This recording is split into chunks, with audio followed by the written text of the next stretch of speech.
Hi good morning friends. ఈరోజు శ్రీలంకలోని నాగదీప్ అనేటువంటి ఒక ద్వీపానికి వెళ్తున్నాం అనమాట.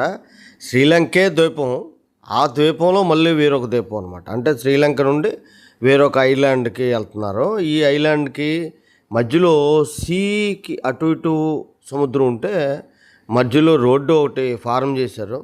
అంటే ఇది ఎప్పుడూ ఫార్మ్ అయి ఉంటుంది, దాన్ని బేస్ చేసుకొని వీళ్ళు రోడ్డు వేసుకొని ఉంటారు. ఇది చాలా థ్రిల్లింగ్గా ఉంటుంది ఫస్ట్లో మాత్రం. అంటే మనం వెళ్తున్నది దేవుడి గుడి అయినప్పటికీ కూడా చాలా థ్రిల్లింగ్గా ఉంటుంది. ఈ బస్సులోని మనం సొంత వెహికల్స్ ఉంటేనే వెళ్ళాలి, లేకపోతే అక్కడికి వెహికల్స్ కానీ ఆటోలు ఎలా సర్వీసులు ఏవి ఉన్నట్టు కనబడలేదు. మన ఓన్ వెహికల్స్ ఎవరైనా ఉంటే వాళ్ళే పెట్టుకొని వెళ్తారు. ఓన్ వెహికల్స్ లేకపోతే మనం ఇలా టూరిస్ట్ వెహికల్లోనే వెళ్తూ ఉంటాం. వెళ్ళి ఆ ప్లేస్ని విజిట్ చేస్తే మాత్రం చాలా సూపర్గా ఉంటుంది.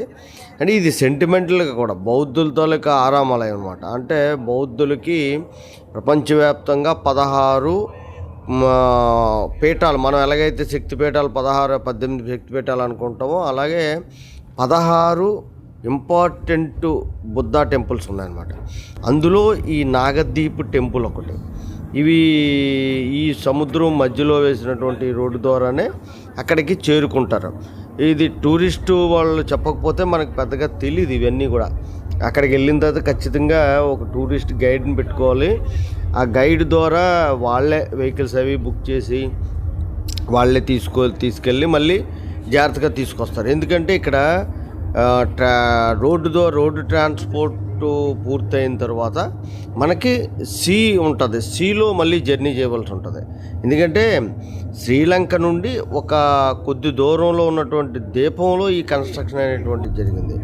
ఇక్కడ చాలా విశేషమైనటువంటి ప్రాముఖ్యత బుద్ధుడితో పాటుగా మన నాగదేవత గుడి కూడా ఉంది. హిందూ టెంపుల్లో కూడా ఒక శక్తిపీఠం కూడా ఉంది. అయితే ఈ వీడియో అయిపోయిన తర్వాత లాంగెస్ట్ వీడియో అయిపోద్దని ముందు బుద్ధుడిది వీడియో కంప్లీట్ చేస్తున్నాను. దీని తర్వాత నాగదేవతది కూడా వీడియో పెట్టుకుందాం. అది కూడా మనం ఇది చూడండి. ఇది ఇక్కడ నుండి మనం బోట్లో వెళ్ళవలసి ఉంటుంది. ఈ సముద్రంలో జట్టి ఇక్కడ ఉంది. జట్టి పూర్తయిన తర్వాత ఇక్కడ బోట్లో మనం ప్రతిదీ కూడా బోట్ల ద్వారానే అవతల ఒడ్డుకి వెళ్తాయి. అది శ్రీలంకకి ఆనుకున్నటువంటి ఒక చిన్న ద్వీపం అది. మరి అక్కడికి బుద్ధుడు కూడా రెండోసారి శ్రీలంక విజిట్ చేసినప్పుడు ఆ ప్రాంతాన్ని విజిట్ చేసి అక్కడ ఒక అంటే కొంతకాలం అక్కడ నివాసం ఉన్నారని, అలాగే ఆ ప్రాంతంలో గుడిని నిర్మించారన్నమాట. అది వీళ్ళు బౌద్ధుల తాలూకా సెంటిమెంటు.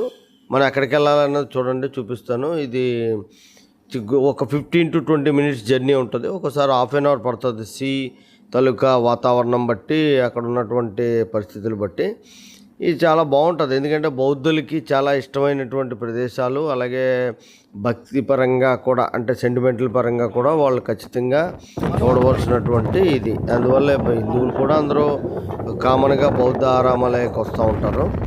మేము వెళ్తున్న మా ట్రూప్ వీళ్ళంతా కూడా మేమందరం కూడా ఒక ట్రూప్గా వెళ్ళాము. వాళ్ళ జర్నీలో అందరం కలిపి చాలా బాగా ఎంజాయ్ చేసాము. ఎంజాయ్మెంట్తో పాటుగా గుళ్ళు, గోపురాలు. ఇవన్నీ మా గైడ్ ఇతను, ఈయన డ్రైవరు చాలా డీసెంట్గా డ్రైవ్ చేశాడు. సముద్రంలో జర్నీ అంటే అది ఆసామాసిగా ఉండదు. అందువల్ల చాలా జాగ్రత్తగా తీసుకెళ్ళి మాకు మళ్ళీ జాగ్రత్తగా తీసుకొచ్చారు. భయం వేస్తుంది సముద్రంలో చిన్న చిన్న బోట్లలో జర్నీ చేయడం. ఇది గుడి మెయిన్ టెంపుల్ అనమాట. టెంపుల్ కూడా చాలా నీట్గా క్లీన్గా ఉంది. మెచ్చుకోవాల్సింది ఏంటంటే ఈ గుడే కాదు, గుడి ప్రెమిసెసే కాదు, శ్రీలంకలో ఎక్కడ చూసినా నీట్ అండ్ క్లీన్ అనేటువంటిది చాలా డెవలప్ అయింది. పబ్లిక్ కూడా చాలా అవేర్ ఉన్నారు నీట్ అండ్ క్లీన్లో. మెయిన్ ప్లాస్టిక్ వాడకం అనేటువంటిది ఇక్కడ నిషేధించారు. ఎక్కడా కూడా ప్లాస్టిక్ కవర్స్ కానీ ప్లాస్టిక్ వస్తువులు రోడ్ల మీద, వాటర్ ప్యాకెట్లు, వాటర్ గ్లాసులు ఎక్కడ కనబడలేదు. ఇది చెట్టుది చాలా విశేషమైన చెట్టట. త్వరలోంచి ఏర్లు రావడం అనేటువంటిది జరిగింది. ఇది ఇలా ఎక్కడా లేదు ప్రపంచంలో అని చెప్పి అక్కడ బౌద్ధులకు సంబంధించిన కొంతమంది చెప్తూ ఉంటారు. ఈ మిగతావన్నీ కూడా గుడి తాలూకా విశేషాలు. ఇవన్నీ కూడా గుడి ఏంటంటే బౌద్ధ విగ్రహాలు ఎక్కడన్నా సరే కామన్గా ఉండే విధంగానే ఉన్నాయి ఇక్కడ కూడా. అయితే ఇక్కడ బుద్ధుడు తాలూకా గొప్పతనం ఏంటంటే పడుకొని ఉన్నటువంటి నిద్రిస్తున్న బుద్ధుడు తాలూకా విగ్రహాలు కూడా కనిపించాయి. ఎప్పుడు కూర్చున్నవే ఉంటాయి. ఇక్కడ పడుకొని విశ్రాంతి తీసుకున్నట్టుగా కొన్ని విగ్రహాలు కూడా ఉన్నాయి. వాళ్ళని అడిగితే ఇక్కడ విశ్రాంతి తీసుకున్నారు స్వామివారు వచ్చి అని చెప్పడం జరిగింది. ఈ మొత్తం దేవాలయాన్ని అంతటినీ కూడా చాలా నీట్గా క్లీన్గా ఒక సిస్టమేటిక్గా దీన్ని ఉపయోగిస్తున్నారు. ఇయర్లీ వన్స్ ట్వైస్ వాళ్ళ పండగలు ఏవో జరుగుతూ ఉంటాయట. చాలా డిఫరెంట్గా ఉంది విగ్రహం కూడాను. అలాగే ఇక్కడ మెయింటైన్ చేసేది ఏంటంటే వీళ్ళిద్దరే మెయిన్ అనమాట. ఈ స్వామీజీలు వీళ్ళిద్దరే మెయింటైన్ చేస్తున్నారు.